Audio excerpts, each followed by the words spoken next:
Today's mailbag, yes, college football. Also, where should you live? Coming up.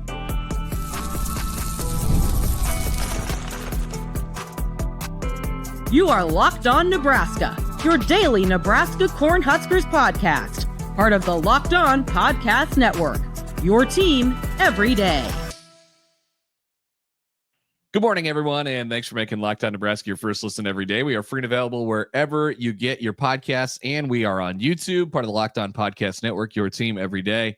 And today's episode is brought to you by FanDuel. Right now, new customers can get $150 in bonus bets when your first $5 bet wins. Okay, welcome in. It is Friday. The mailbag is open. I'm Mitch Sherman from The Athletic. Connor Happer, 1620 The Zone, is with me back in Nebraska, feet on the ground. Both of us are. I believe it was Barry Odom, the Purdue coach, who spent the past 2 seasons at UNLV. He was part of day 3 festivities at Big Ten Media Days and came with many months of experience in Las Vegas as he took the podium on Thursday at the Mandalay Bay. And he applauded the media who were still there and still standing after 72 hours or 72 days, whatever it was. It felt like 72 days in Las Vegas. So yeah, it could be exhausting.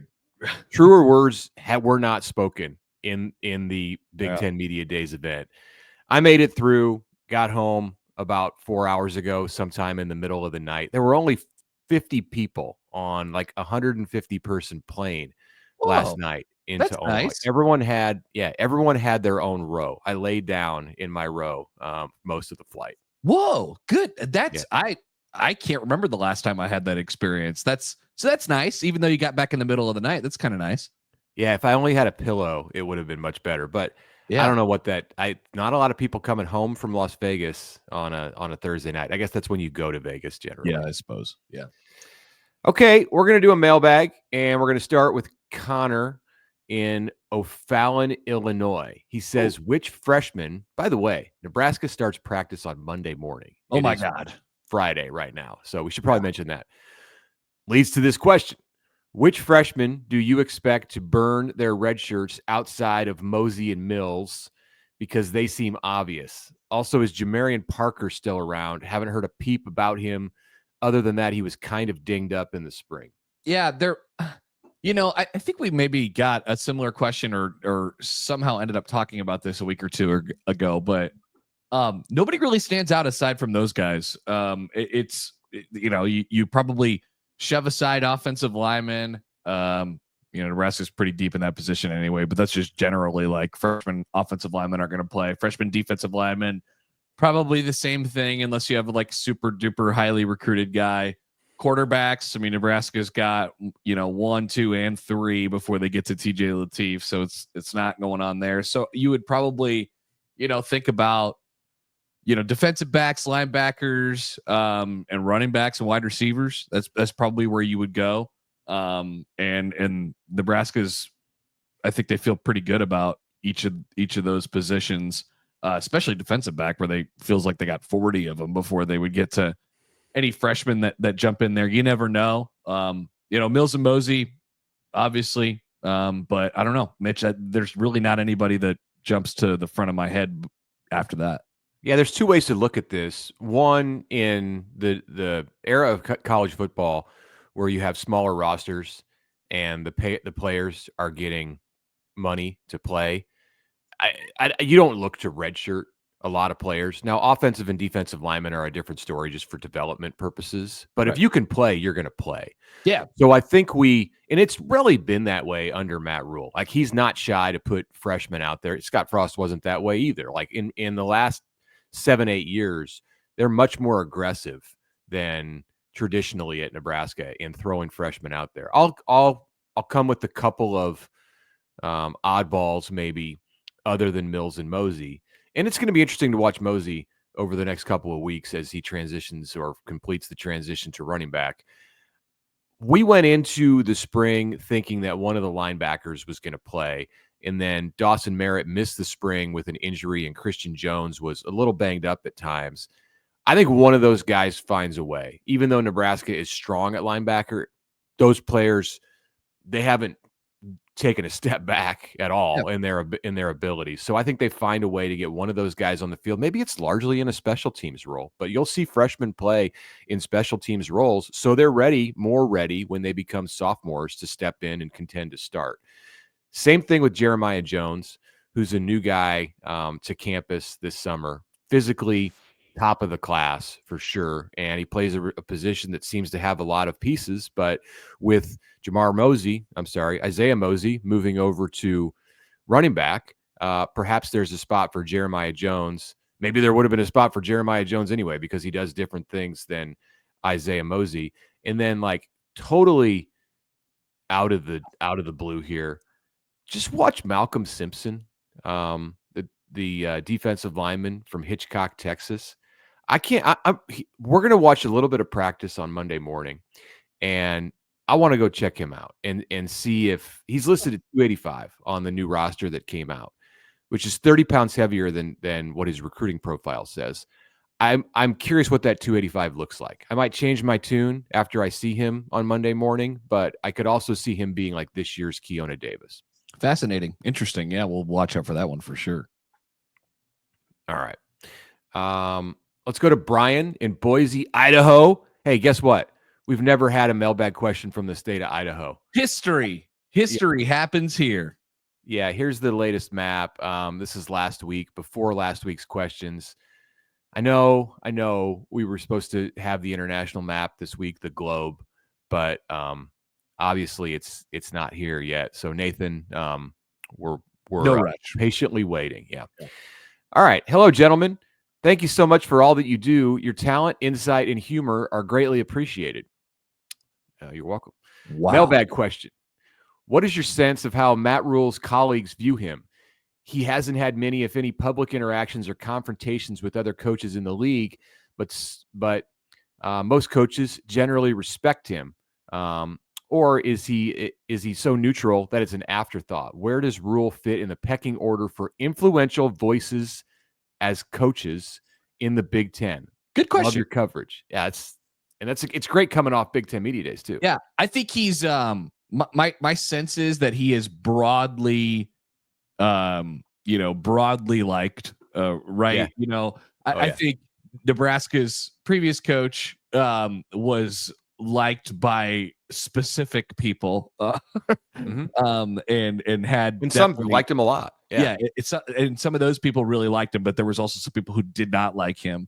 I think Nebraska's current coach is broadly liked and accepted, and is viewed as generally affable amongst coaches. And let's just say, like, I don't know that it's a bad spot to be in as the Nebraska coach, or I don't know that it's if the Nebraska coach, whoever he is disliked by Kirk Ferentz and PJ Fleck, do Nebraska fans prefer that over a coach who everyone likes? That's a good question. I talked about that a little bit yesterday on my show. I kind of wish there was a butting of heads between PJ Fleck and whoever the Nebraska coach is, but no, I think he is a voice that he's done it a lot. He's coached in the NFL. I think coaches respect that piece of it as well. It's not like it's not like he's won a bunch of Super Bowls or national championships or anything like that. So your voice isn't that impactful or that influential until you become one of those guys. But yeah, he's been in a lot of places. He's done a lot of things. He knows a lot of people. So I think I think coaches enjoy him. A guy who likes him that I didn't know as much about until I knew about the coach, but I didn't know about his relationship with Matt Rhule until yesterday when I asked a question about Nebraska to this coach, is Lincoln Riley. So Lincoln Riley coached against Matt Rhule for a couple years at Oklahoma when Rhule was at Baylor. And I asked Riley a question about Dana Holgorsen because they're tight and have spent time together and apart. And you'll see those comments next week in The Athletic and in something I write on Nebraska. But Riley, of course, talked about Dana, and then he talked about Rhule. So there's a lot of respect there that I'm sure goes both ways. In the pecking order of influential coaches, I mean, you're talking about Ryan Day and Dan Lanning and Lincoln Riley and James Franklin. It's a pretty broad spectrum. Yeah. I mean, and that's because of what those guys have accomplished and where they've been. I mean, Lanning, although it's his first head coaching job, we spent time as a very well-respected coordinator in the SEC for Kirby Smart and coach for Nick Saban. So he's influential and just what he does, the place that he's at. Oregon's kind of transcendent on the recruiting front. I mean, Franklin was a head coach in the SEC. Day has won a national championship. Riley produced Heisman winners, coached in the Big 12. Those guys I think are at the top, and then Rhule slots in. Like Kirk Ferentz, in his own way, like so unique. But he's definitely respected and liked by just about everyone. If you were to say like who dislikes Matt Rhule the most among Big Ten coaches, I honestly, I'm not sure where I'd even start. Yeah, not be able to come up with an answer. Let's go to GG in Las Cruces before we take a break here. Yeah. Hi, Mitch and Connor. My question is twofold. First, even though the Big Ten recommended the CFP is the Big Ten's recommended CFP is not popular, doesn't their format make sense in terms of teams playing into November with a chance to make the playoff, much like the NFL? Maybe it's not popular because nobody can understand the 4-4-2-2-1 or whatever it is. Maybe just change the name of it and what it's called. Call it the CFP play-in model. Interesting. Let's discuss that first before we get to the second question. Yeah, like the wild card model or the auto bid model. I do think if there was a name for it, it might have more support because people would understand it. That's an excellent point, Gigi. The 4-4-2-2-1-1-1-1 is not snappy, and we've talked about that before. I don't know. I that's part of it. I also think it's not popular because people don't want 4 auto bids coming from those 2 leagues. So for me, I don't want it to be like the NFL, and I don't, I don't care about the stupid playing games that Petitti is trying to, shove on us. But he obviously wants to make his network partners happy, and that's not my responsibility. Second question: will the SCORE Act have any ramifications on revenue sharing that was approved by the House settlement? Always watching and waving, GG. Yeah. Okay. So the SCORE Act, we're gonna go to Washington here. The SCORE Act advanced through a House of Representatives committee this week, and it could be put to a vote in September in the House. It would then need 60 votes in the Senate to pass. This is according to New York Times Athletic article that I read as I was flying home from Las Vegas on Thursday night. And that appears unlikely at the moment to get 60 votes in the Senate. And if it does, it would be well into the fall when that happened, or at least early in the fall. So I don't know that it's going to impact things this season. If it does get through, what would happen is it would federalize NIL law. And so that would take precedence over the state laws, which are kind of disjointed. And it would let the NCAA and the power conferences set guidelines for NIL. It would also move toward allowing athletes to obtain employment status and end most of the administrative restrictions on NIL compensation. A lot of different stuff that would have to be interpreted. I'm kind of glad that like you and me, Connor, like don't have to worry about this right now or think about it too much. If it's eventually passed into law, it's a ways off from that. We'll understand it a little bit better. A lot of this stuff, like the thing that the executive order that happened yesterday, as well. Like a lot of this, I just like to wait and hear what athletic directors, administrators, coaches sort of think the impact on them will be, and then we kind of evaluate it from there. It's hard to know until anything happens on that front. All right, quick timeout. We got a good batch of questions coming up on the other side. We'll be back after this.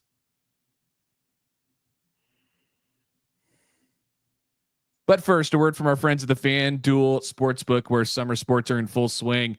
Baseball under the lights, golf on the green, high-stakes soccer action. FanDuel's got you covered in more ways than just one. So you're already following the action. Why not make it a little bit more thrilling with FanDuel? You can get in on the game while your friends are doing something else. Who knows what they might be doing? You are taking advantage of your situation. I'm talking about opportunity at the FanDuel Sportsbook. You watch a baseball game and you see opportunity, whether it's a Nerfy, no runs in the first inning. Betting on Vinny Pasquantino or Bobby Witt Jr. or any number of players in Major League Baseball to hit a home run on that day. FanDuel has got you covered. And it's not just before the game. It's also live during the game. Same game parlays going on as well. Hit it up on the FanDuel Sportsbook. And if you're new customers can bet just $5 and get $150 in bonus bets if your first bet wins. Open the FanDuel app today or head to FanDuel.com/locked-on to get started.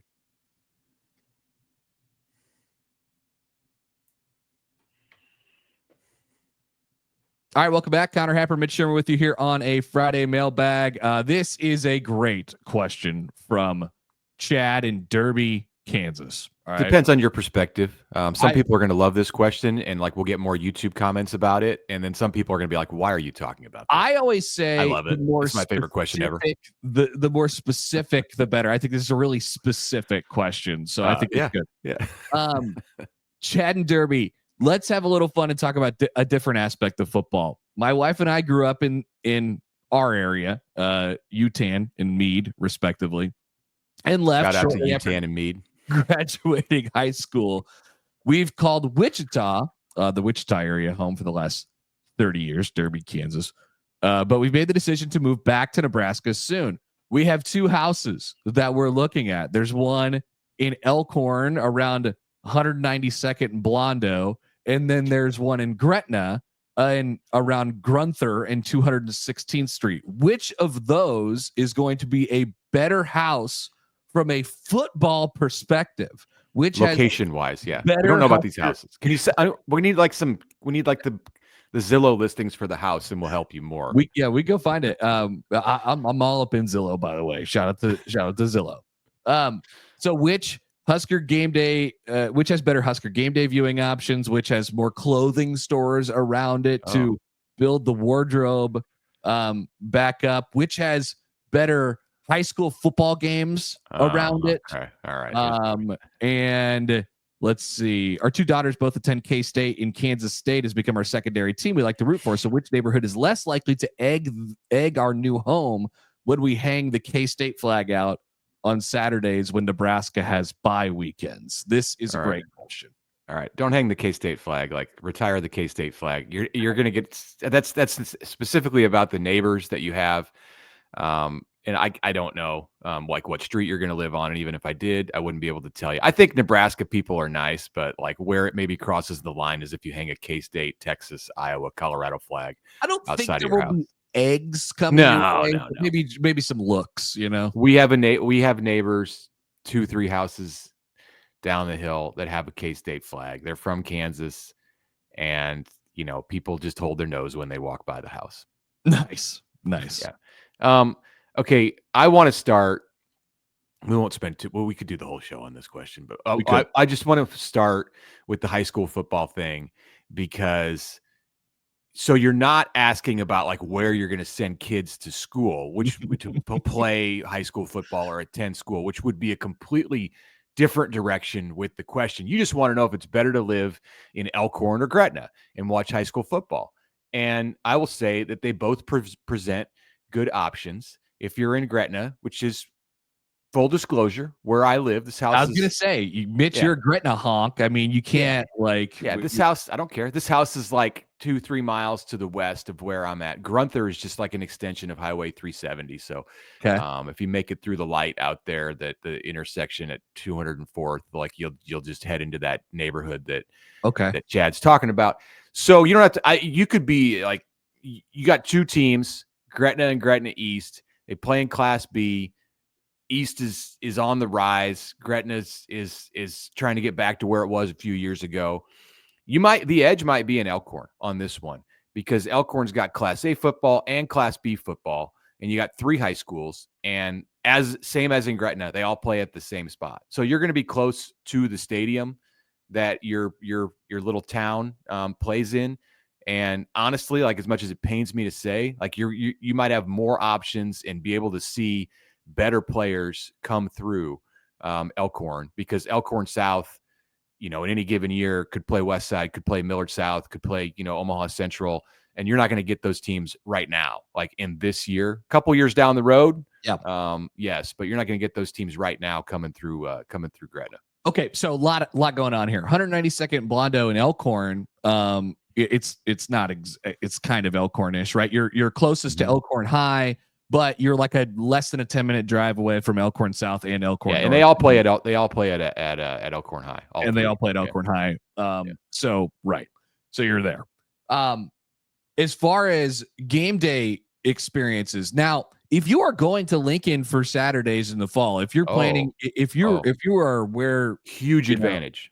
Huge Gretna win here. Huge Gretna win, because it is a disaster to get from my area of town, which is about, in the vicinity of where Elkhorn guy there, of where Chad is talking about here. It's a disaster to get to the interstate. It's a hard hour to get to Memorial Stadium on a Saturday from here. It's probably about less than 40 minutes for Mitch, which is it's a big deal when you think about it. But we are in you're in Omaha, basically. So there's definitely some Husker stores, right? I can think of one that's pretty close. Sponsor our show and we'll talk about you more. Right. There's not one that has a huge advantage on clothing stores. I mean, look, it's Omaha. I mean, we're not talking about living in Dallas here. Like, you can get where you need to get. There is the outlet mall, which is very close to this location in Gretna, but not a ton of Husker gear being sold there. So like, you're going to have to come into, there's stuff that's like right in the middle between those two locations. Like, if you think about Center Street, there's some stuff that you can get right there. Shout out to Northwest. And Mitch can keep honking Gretna. That's fine. Southwest Omaha. And then the last thing, we're taking too much time. The last thing about this one that I want to mention, you talked about like the game day viewing options. So you're like sports bars. The whole area is saturated with sports bars. There's 500 sports bars. Yeah. If you live at 192nd and Blondo, you will have sports bar options. If you live at 216th and Highway 370 in Gretna, you have sports bar options aplenty. So again, like, we're not gonna go and get on these places' backs and promote them, but there's some that are very good. I'll do it. Like, Let It Fly at 204th and Pacific, like the Good Life.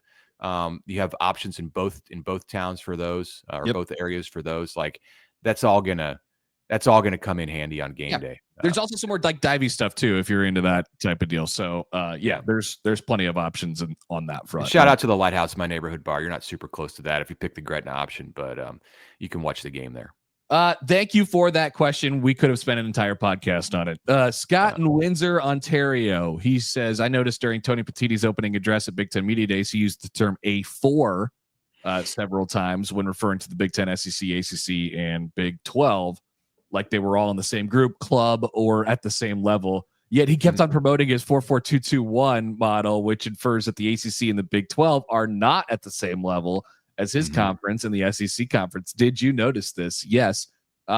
He says, listen, I'm here for easier access to the college football playoff for the Huskers, but this proposal and its uppity attitude just does not sit right with me. I don't believe it's good for college football as a whole either. What is your thought on that? Scott, I agree completely with that. Super uppity. It's very uppity. It's the uppity playoff. That's what they should call it.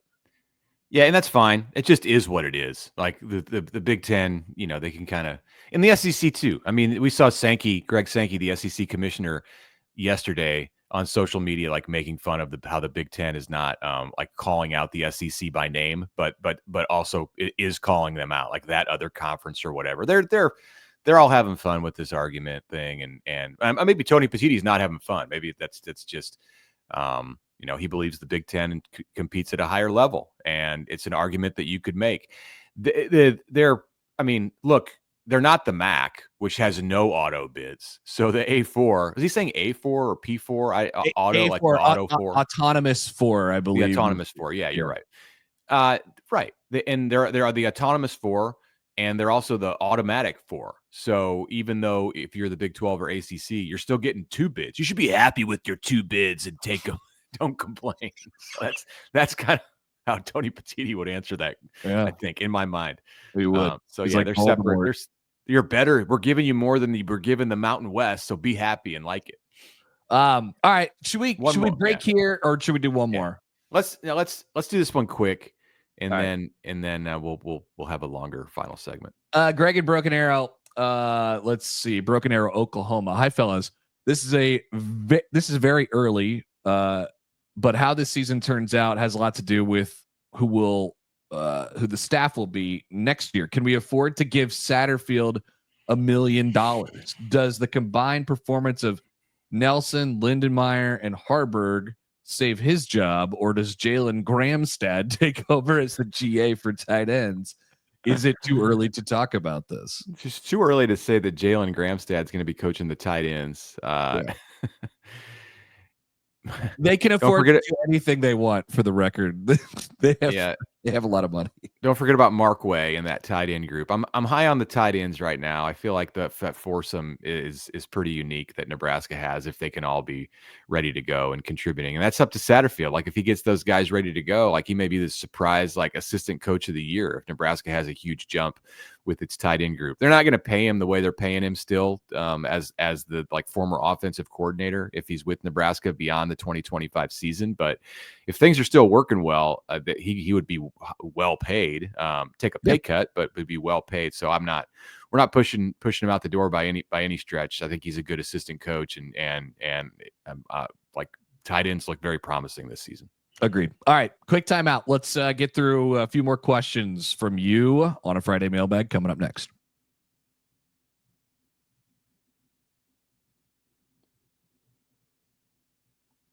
Mitch Sherman, Connor Happer with you, Locked On Nebraska Pod. Thanks for joining us. Final day of the summer, I guess, for the Locked On Nebraska podcast, because Monday we're going to be doing a pod and talking about what we saw at football practice. So can't wait for that. I feel like that snuck up on us a bit because Big Ten Media Days have been going on this week, and we're doing the questions today. But yeah, there's next week is a great time to listen to this podcast, because we will have actual observations from Nebraska's practice field. It's beautiful new grass out there, northeast of Memorial Stadium. It's so nice. It looks like Augusta. I heard. Yeah. That was Matt Rhule. He said that. All right. From Greg in Broken Arrow, Oklahoma. That was the last question. Never mind. From Justin in an undisclosed location. We are about a month away from finding out who earns the single-digit jerseys this year. Yeah. Talk about single digits.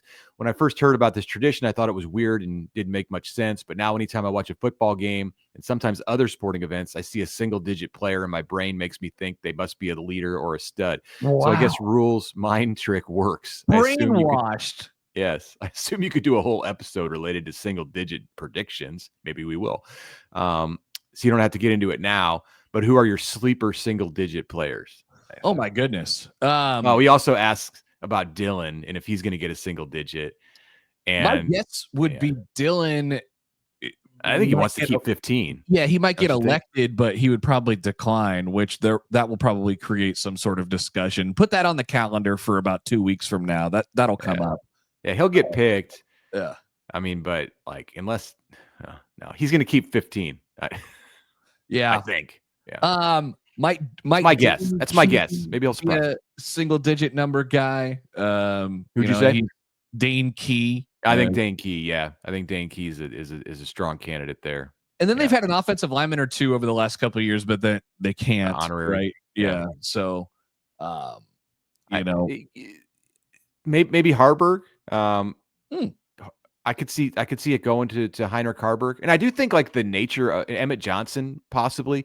I do think like the nature of the defense last year, it was defensive heavy, and there was more to Justin's question asking us about whether how we thought the breakdown would be. I think just like the nature of defense, because there's not a quarterback to kind of suck the air out of the leadership vacuum, and you have more positions. So for whatever reason, like the leadership, I think, is spread around more on defense. So it tends to go heavy on defense. And I think that'll be the case again this year. There's 3 guys also, I believe, defensively, just from looking at it quickly here, that are back that were single digit guys last year: Buford, Hartzog, and Singleton. Yeah, right. So right. Mark those 3 guys down for sure. I think they'll all get them. I mean, two of those guys were at Big Ten Media Days. So Okay, let's go to Paul in Florida. He says, good morning. Not sure if it's on the map, but writing in from Ocala, Florida. As a Nebraska fan here in Gator Country, for me, the biggest reason DJ Lagway is getting more hype than Dylan Raiola is because Lagway was 6-1 as a starter with 2 ranked wins, and the loss was against Georgia when he left. Florida was up 10-0 in that game. For my question, good point. Fair. For my question, outside of Missouri and Oklahoma, if Nebraska could do a home-and-home with any SEC team, who would each of you want? Could be fun for historic reasons or because you would really want to go to that team's stadium. Okay, off the beaten path here. Obviously, the pick is like LSU. That was my pick. Yeah, that I sign me up every day. But let me take you off the beaten path here. I've always wondered why Nebraska and Arkansas don't have some sort of relationship. They're close to each other geographically. I don't know. I think they kind of view college athletics similarly, right? I've always wondered why that's not a game that is a game that has not happened hardly at all over the last 50 years. True. Yeah, some similarities in like the state population base and how they recruit. So yeah, that's a good choice, and it didn't really cross my mind. I mean, Tennessee jumps into my mind because I would love to see a game there and look out on the river. Not been to Neyland. I have been to LSU. For the record, I would take like almost any of them. Like, right. I mean, that would be great. It goes without saying, like Bama or Georgia, sure, sign me up. Yeah. I was thinking LSU, and I have been to a game there. It was a non-conference game against a patsy opponent, so I didn't get like the full Tiger Stadium, Death Valley kind of experience. But yeah, Nebraska and LSU do have some history, some bowl history, and it goes way back. And they've played a little bit in the regular season, maybe a home and home in the 80s, if my mind is serving me right on this day where I'm very tired. But yeah, I'm just going to go LSU. Would love to see that stadium or that those uniforms in Memorial Stadium along with others. I mean, could you imagine Alabama, Tennessee, Georgia, Florida in Memorial Stadium? Like that would be super. You're cool. right. There's something about the LSU one that just is different. That would be very, very cool to see. It'd be like, it was cool at first to see the Michigan uniform inside Memorial Stadium. It was cool at first to see the Ohio State uniform inside Memorial Stadium, but now it's less cool because we've seen it for 15 years. Let's go to Vince in Napa, who has a rant here about Scott Frost. I think he says, I can respect Coach Rhule for taking the high road and defending Scott Frost at Big Ten Media Days. Oh, by the way, he wanted to give Santa Cruz a shout out. Shout out to Santa Cruz, California. Santa Cruz, California. Yep. Okay. Yeah. He's going there. Going there this weekend, it seems. Says, my stance on Frost remains unchanged. He is a narcissist who plays the victim. While it's fair to say that he felt drawn to the return to Nebraska, he ultimately had the choice to decline the job. Yes. Given the state of Nebraska's program at the time, I think the average Husker fan wouldn't have faulted him if he said no. The bottom line was that he took the job. He was given enormous leeway and failed miserably. I don't care if this take is popular or not, but I'll root for Bill Callahan, Mike Riley, or even Deion Sanders before I root for Scott Frost. That's the difference between the current and the former coach. Rhule took the Panthers job, failed, and he owns it. Frost took the Nebraska job and failed, and he runs from accountability. I don't know where the Rhule era takes us, but give me a leader who owns his bleep over one that runs from it.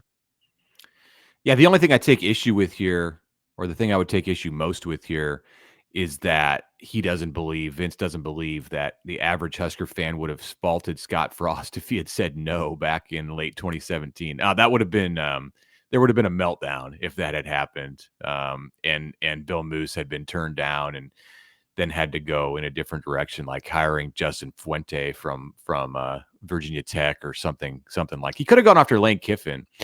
And, maybe that would have softened I don't know at that point, like, and still today, I'm not sure like what the full temperature of Husker Nation would have been for Lane Kiffin. I think he would have done a nice job. I think he would have done a better job than Scott Frost for certain. Might still be here today if Lane Kiffin had landed as the Nebraska coach back in 2017, but that's neither here nor there on how Nebraska fans would have felt about Frost turning it down. So, yeah, good rant.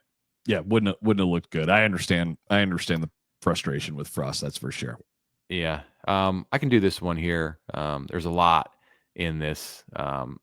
from MD in Oklahoma. He says, "Thank you guys for being one of my favorite Nebraska football podcasts. I moved to Asher, Oklahoma from Sydney, Nebraska." He says, "Shout out to the 69162." So wow, zip codes. All right. good job on the zip code. When I was 12 in 1986. This is in regard to Frost again at Media Days. We put these two at the back of the show. So if you wanted to not hear it, you could cut us off after the second break. I think Rhule was prepared for the question. And that's not to say that Steve Sipple was a plant. Good, because we're not accusing him of that. But I've given presentations at engineering conferences.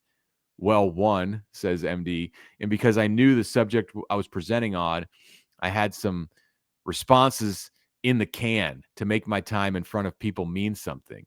For sure. Yeah, I think absolutely Rhule is prepared for just about anything, but he was I think he wanted to talk about that for sure. He did.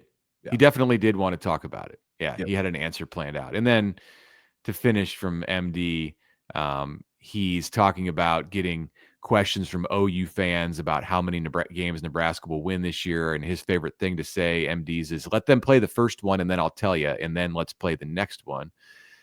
He's encouraged, MD is, by the silence he's hearing in Oklahoma about Nebraska. He thinks that OU fans are less focused on, I don't know what he's talking about here. All right. What do you guys observe in your roles as the media? Is the national media like a video game and betting junkies? Are they just crunching the numbers and using ESPN in Vegas? This is about how Nebraska does this year. And then we have some random thoughts about Dylan Raiola running the option in NCAA 26. So they don't know Harburg's a tight end. All right. That was all over the place, but we'll address this to finish here on what we observe from the media about and their views about Nebraska. Yeah, like Oklahoma fans. I think it's a combination of the two. Like it's vibes. It's how do things feel. And then you're also crunching numbers, right? What's your returning production and what are the analytics say, like the SP plus and all those other things. Like what do they say about you, combined with how does it feel, combined with the schedule. So I think it's always all that stuff combined, and that's how you spit out your 7.5. And Nebraska, I think if they had, shown that they could win 8 or 9 games in any of the previous years, especially under Rhule, then that number would probably be a little bit higher, because Nebraska's projected as a top 30 to 35-ish team in the country this year. So I think it's always a combo of all that stuff.